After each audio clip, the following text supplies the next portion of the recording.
Hi, I'm Dirk Dieters. I'm the owner of the Fremont Group, and thank you for your interest in becoming a telephone appointment setter for us. The telephone appointment setter is an independent contractor.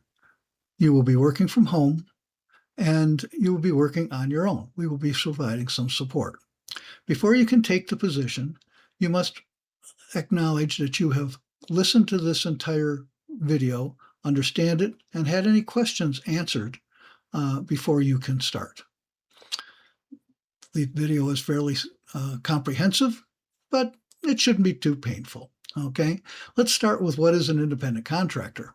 An independent contractor is someone who works the hours that they choose, uses their own materials, they're not managed directly, and their compensation is 1099 compensation. In other words, there's no withholding, no taxes, no benefits, or anything like that. So and you will be an independent contractor. You will be paid by Zelle. Now you get to choose the number of hours that you work. However, to earn the $100 a week compensation, automatic compensation, you must choose to work at least 10 hours per week. And this is hours of your choosing. However, they must be between noon on Monday and noon on Friday of the time zone in which the leads you are given reside. So that's 10 hours a week is a minimum. You can choose to do more. We will provide support. If you have any questions or anything, you can always call anytime. We have myself and other people that can answer any of those questions, and we'll try to help you get through this. We want you to make money. We want you to be successful. And we want you to not start unless you're going to be successful. We do have 3 criteria of working here, and and anyone who's associated with us, be it independent contractor, be it employee, whoever it is, have to do. There's 3 responsibilities that simply cannot be changed. Number 1, at all times you have to have a positive attitude. You have to keep that positive attitude when you're working with the office, or certainly when you're in front of any potential clients. Number 2, we have to work as a team. And so if you have somebody that, you want to have some help on something, or you want to help, sometimes you'll be asked to help someone, you're expected to work as a team to get these things done. And number 3, we have a system, and you're expected to use our system. Now, if you have better ideas, and you'll see in a moment that there's certainly an obvious way where this comes into play, we want to know that. And if we all agree that it's an improvement on our system, we'll change our system. But until we change our system, you're expected to use our system. So what is our system? Okay, for every hour that you are choosing to work, you will receive 20 leads. Your leads are from a Google Sheets that you'll be shared with you. They are in like an Excel format where it gives you the name of the company, the owner, what the phone number is, address, some information about them, that sort of thing. Then there are columns where you write down and just make a notation. This is when I called, if I'm supposed to call back, and any notes that you have or that you might have in there. Okay. And you are expected to fill that out contemporaneously with your calls. In other words, you make the call, fill out the sheet right then before you go to the next one. This is important. And that way, since the sheet can also be looked at from the office, we know where the status of any of these are, and we might be able to help you. That's the point. We're not trying to manage you in some way. We're trying to help you. So if we recognize something, we might be able to identify something that'll get you an appointment and make you more money. You're given a script by Google Doc. So obviously, if you're getting Google Docs and Google Sheets, and you're going to be getting Google Forms, you have to be able to use Google on your computer. Okay. The Google Doc script goes through our experience of what it is it takes to get the lead. Your call has 2 different parts. And if you've done B2B before, you know this. Your first objective is to beat the gatekeeper and get to the owner. So you're going to call these places, Now, and the lead list, going back to that briefly, is not going to be perfect. We expect that about 10% of the leads that you're given won't be good. That's just the way things work. Okay. People, they change, and that's the most we can expect out of any of the lead lists that we buy. So record in there if it's bad so we can sanitize the list. Then your first objective is to beat the gatekeeper.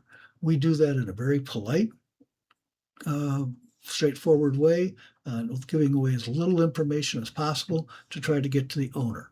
And you'll see that in the script. And then when you get to the owner, there's a boom, one statement that is made clearly, positively, and excitedly. And you basically, at that point, are either going to get a no, I'm not interested, and that's going to be the end of it, or you're going to get a kind of a wishy-washy thing. Okay, so we can continue on, or you're going to get a yeah, I'll talk about that, and you get an immediate appointment. And so the results of those have to be recorded. Our experience in dealing with when we're doing this for consulting is it took about 10 calls to get to an owner, and about 5 owners to get to an appointment.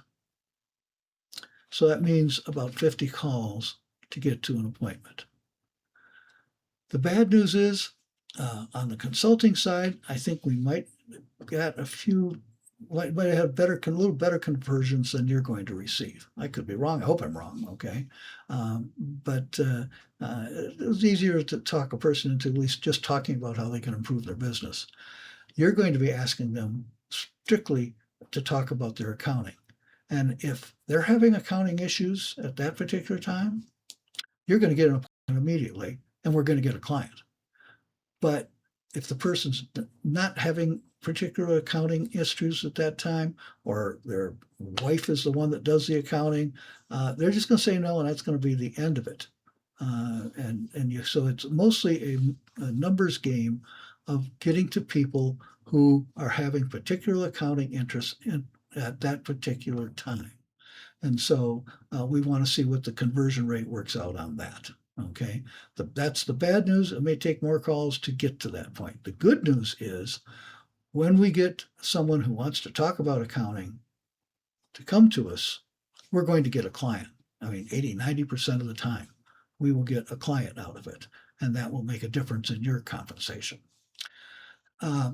When you get to a client, there's a Google form that they have to complete, which is really very basic. It just says, who am I? And why am I asking for information? How's my accounting handled now? And that's about it. Okay. And so if you follow those procedures, you've got an appointment. The compensation, if you are doing 10 hours a week, you get $100 a week compensation no matter what. Initially, for the first 4 weeks, you'll get $25 more for each appointment that you set, and an additional $25 if the appointment is kept. Because people are going to say, yeah, sure, set me up. They'll set it, go through the whole thing, but then they won't show up for the appointment. Hopefully, you will then become experienced enough, and this will work out well enough for you that you're having some success. And if you're able to get just 2 appointments in those 4 weeks, hopefully a lot more, but if you're getting at least 2, and as soon as you get 2 appointments, we can switch you to a higher category of compensation. The compensation at that point becomes very simple. You get $50 for every appointment and $250 for every time we get a client out of it. So you can start doing some math, but if you're getting a couple of appointments a week and they're converting, that's the kind of money that you will be paid. You will be paid by Zelle every 2 weeks. That's how it works. Your other responsibilities include reporting. In addition to all of the ways I've talked right now about how you're supposed to report, there's one other thing that is absolutely required, and that is that once a week you go on our calendar and you set a Zoom, preferably on Fridays. And in that Zoom with me, we go through what's happened, where you stand, what's going on and so on, what we can do to help, just any questions that you have, that sort of thing. There is a form that you have to fill out prior to that Zoom so we can be prepared for it.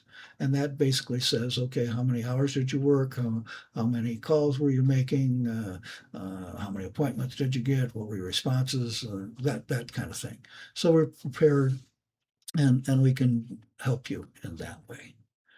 That is, though the report is mandatory. That has to happen if you expect to get paid on any of the commissions. So that's basically it. To give you some basic background about the Fremont Group, we're 26 years old now. We started off as a management consulting company, strictly for small business owners.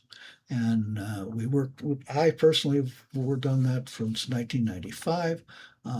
We've worked with over, I don't know, 3,000 or 4,000 small businesses one way or another.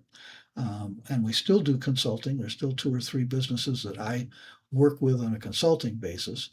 But what we found was when we set things up, these people lacked the internal bookkeeping to be able to really do a good job and have financial control. And so that's what we started up the accounting division for about 5 years ago. During that period of time, we have never lost a client. No one has ever said, nope, you're not doing a good job, you're fired. We have had clients get bought out, we've had clients go under, and so on. And so we have lost some. But basically, we expect out of our accounting professionals the same level of professionalism we expect out of you. And that is, we'll never get a complaint. We don't want to hear about a complaint. If someone is being really rude and nasty to you, you call me and I will deal with it. That's the long and the short of it. You are to be professional and courteous at all times. But if someone is being rude to you, we want to know that too. We want to know that too. So let me see if the other thing that you need to have is Google Voice. All of these things are free. All of these Google applications are free. Google Voice will give you a telephone number. From that telephone number is where you make all your calls. To obtain a telephone number that is either from Denver or Tucson, take your pick, doesn't matter. And that's where your calls are made. The Google Voice account must also be set up so that any incoming calls to that number go to our office. You'll get credit for anybody that calls back and says they want to have something, but they should be coming here first. Just like also, it's a bit of a check if someone has a complaint about the caller, we know that. And Google Voice is pretty easy to use. It's just used on your computer, and it has lots of functions that are worthwhile. But get the number for either a Denver or a Tucson number, and that's what you use to make your calls on. So I think I've pretty well covered things here. If you are interested and still interested in this, let us know that you've got to this point and you've heard the entire video and you agree with the terms and you agree with what we're trying to do and that you want to go forward. If you do, you've been recommended and we can start you up and hopefully you can become very successful at this. We want you to, and we want to help you do it. So my name again is Dirk Dieters. It's the Fremont Group. And if you have any questions, call me. 303-885-9756 is my direct number. I'll want to hear from you. And call me up after you've read this or listened to this video, and we'll get you started. All righty. So take care. Go good.